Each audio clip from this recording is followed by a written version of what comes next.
Do the Jews really need Israel? Good question, Aguada. To answer this, we actually must explore 3 questions. Wait a second, it should be 4 questions. First, do the Jews have historical rights to the land? Second, do the Jews have modern-day rights to the land? And only then can we ask the third question, do the Jews really need their own state today? Historical knowledge is the cornerstone of wisdom. Without it, we're all just sitting ducks to manipulation. Quack. Tap your phone, open your laptop, or watch a live TV broadcast about Israel, and what do you get? A bunch of horse manure. Just a moment in time that is being reported by one person or multiple people, all of whom, as human beings, will have varying degrees of historical knowledge and individual biases. So, try to think of any stories you see or read about Israel like they are an EKG. An EKG takes a snapshot of the heart's rhythm during just a single moment in time without knowledge of the patient's history. Similarly, a story, meme, or Twitter soundbite about Israel must either massively oversimplify or completely ignore the thousands of years of complex history behind that story. Just as an experienced cardiologist may read a cardiac EKG and diagnose a heart condition, a wise student of the Middle East can diagnose the utility or futility of an Israel EKG. So how can you empower yourself with such wisdom? Let's start with the land itself. What are we talking about? The modern state of Israel is a pint-sized strip of land on the eastern coastline of the Mediterranean Sea. Just a tiny, pale tan and green brushstroke on the globe. Can you find it? Anybody? No? Why don't we zoom in? It's right here. And heights. And it's a country that accounts for a mere 0.004% of the Earth's total land area. In other words, literally 99.996% of the world's land is not Israel. The population of this skinny piece of beachfront property is a little more than 9 million people, or roughly the equivalent of just the city of London. Mind the gap. In fact, there are at least 38 individual cities on Earth with populations larger than the entire country of Israel. Of the almost 9.5 million citizens of Israel, about 7 million are Jews and about 2 million are Arabs, meaning Israel's population is about 74% Jewish and about 21% Arabic. Furthermore, Israel is the world's only Jewish majority state, and about half of the world's 15 million Jews live there. That's right, out of the 7.5 billion people on this planet, only 15 million are Jews. That means Jews make up a minuscule 1/5 of 1% of the world's population, or literally 99.8% of all people on this planet are not Jews. And yet, century after century, the world has obsessed over this tiny minority, repeatedly seeing Jews as convenient victims in waiting who could be easily blamed for the ills of society. Psst! Hey, Moon. Yeah? I think I know what caused all your craters. Oh yeah? What's that? The Jews! Dude, again with this? Look at it this way. Of the 3 major monotheistic religions, there are currently 2.8 billion Christians in the world and 2 billion Muslims in the world. That's billion with a B. Meanwhile, there are a mere 15 million Jews.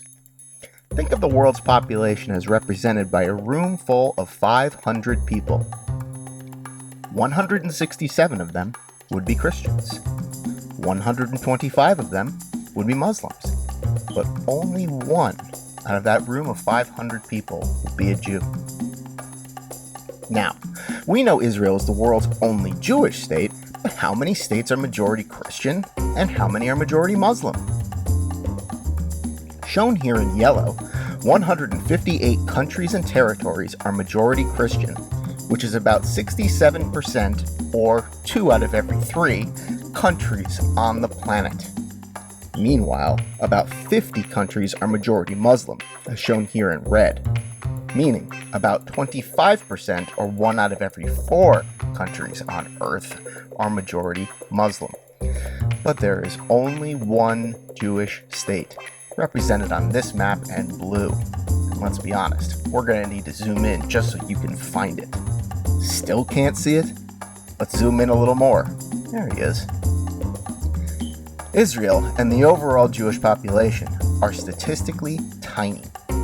Yet, recent data tracking traditional media attention paid to all countries shows Israel absurdly gets the 6th most attention. The vast majority of all that coverage of the Jewish state is negative. Add the words West Bank, Gaza into the mix, and that number rises to 3rd overall, behind only the United States and China, 2 world superpowers with a combined population of nearly 2 billion. For better and for worse, when it comes to theories, controversies, opinions, and condemnations, Israel punches outlandishly above its weight in today's highly partisan, tribalistic, bubble versus bubble political brawls. Complicating matters is the ever-present venom in Israel-related debates. Completely irreconcilable opinions are stated concurrently as if they are unflinching facts. And misinformation and disinformation are so often repeated that they become completely indiscernible from the actual facts.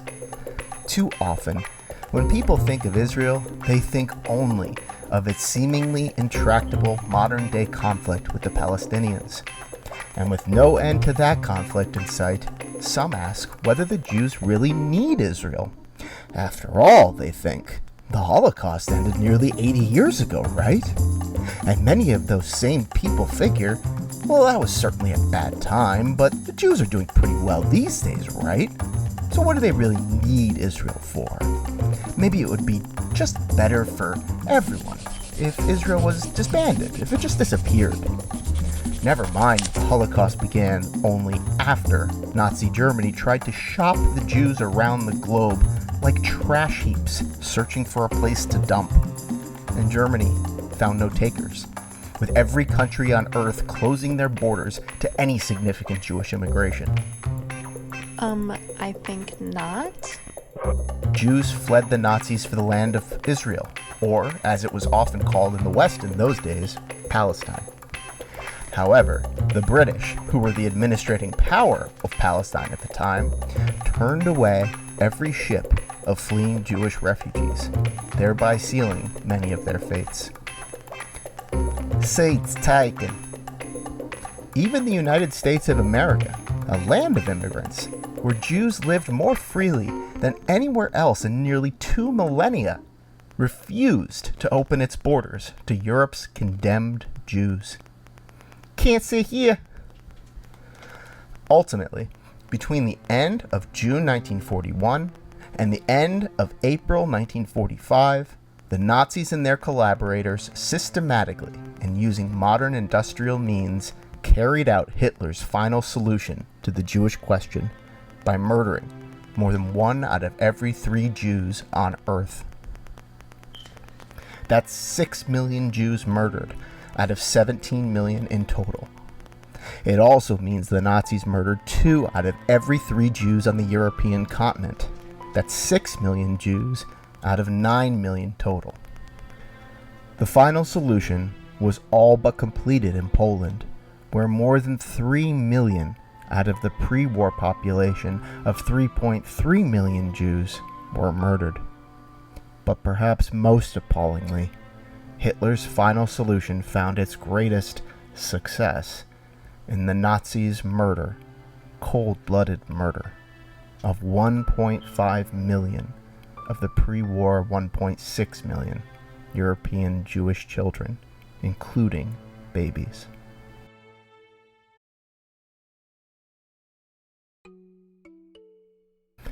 Meanwhile, the Jews themselves were just a powerless, scattered minority, with no sovereignty, no army, no voice in the world, and no means of protecting themselves. But in truth, the Holocaust was only the most horrific and most recent example of the prior 2 millennia during which wandering stateless Jews were targeted by individuals, by towns, by states, by countries, by religions, and by empires for persecution, for humiliation, for ransoming, for expulsion, and for whole-scale slaughter. Those who mistakenly see Judaism as nothing but a religion, and those who think anti-Semitism mostly started and ended with Hitler, are woefully misinformed.